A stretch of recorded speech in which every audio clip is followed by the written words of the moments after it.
What's going on, NEM crew? Welcome back to another video. Today we're going to be talking about steering wheel shake.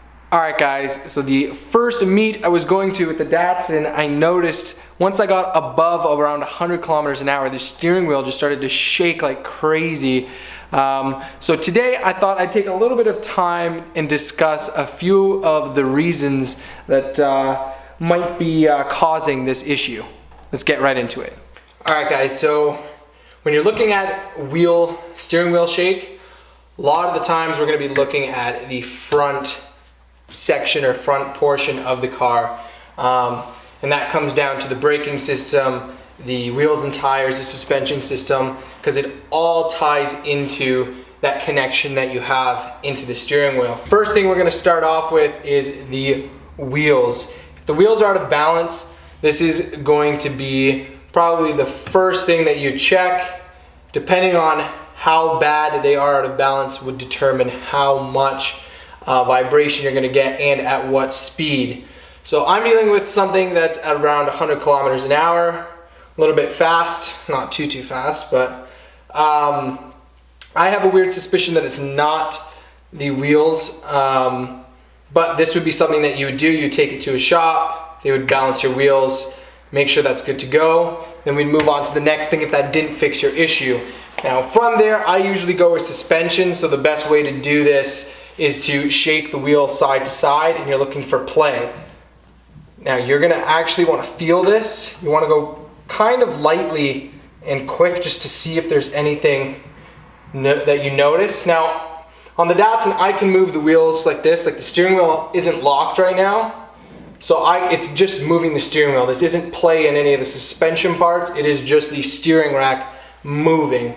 So if the steering wheel was locked, you'd probably only be able to move it a little bit. There's barely any play. There might be a little bit of play. It could be in the tie rod, either the inner and outer tie rod or the bearing. And that's what we're gonna move on to next. So if you notice a lot of play in the suspension components, obviously you're gonna want to check and see where it's coming from. The inner and outer tie rod, as I mentioned, if there's a lot of play there, that can cause the wheel to shake at higher speeds. You can get your vibration. Now, wheel bearing is another option. Wheel bearing isn't too common, more on these older cars. I think it is an issue to the point where it will cause your steering wheel to shake. Now, you want to go up and down as well. Now, I can feel on this side a little bit of wheel bearing play. You might even be able to hear it. Not really. But there is a little bit of play on the wheel bearing, so I am actually going to take the time today. We're going to change the wheel bearings on the front, and we're going to change the rotor. Now, rotor could technically cause a vibration, but in theory, if you were looking at rotors, the vibration would technically only occur when you're actually depressing the brake. So when the rotors are the pads are contacting the rotor, if the rotors are warped or damaged, then you'd feel that connection through to the steering wheel. So I have a feeling it might not be the rotors in this case.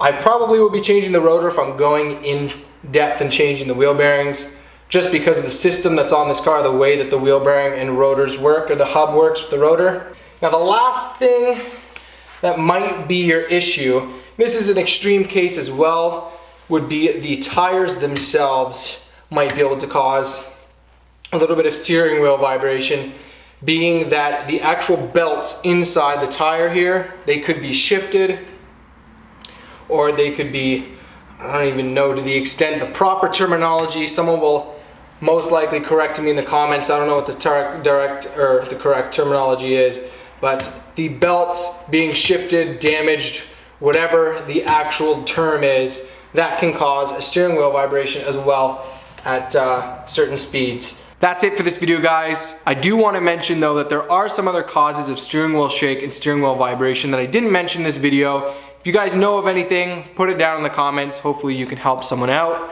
I just wanted to go over some of the common things or common issues that I've run into over the years. If you guys want to see the wheel bearing video that I did on the Datsun, it will be in the description. Check it out, and we'll see you guys in the next one. Peace.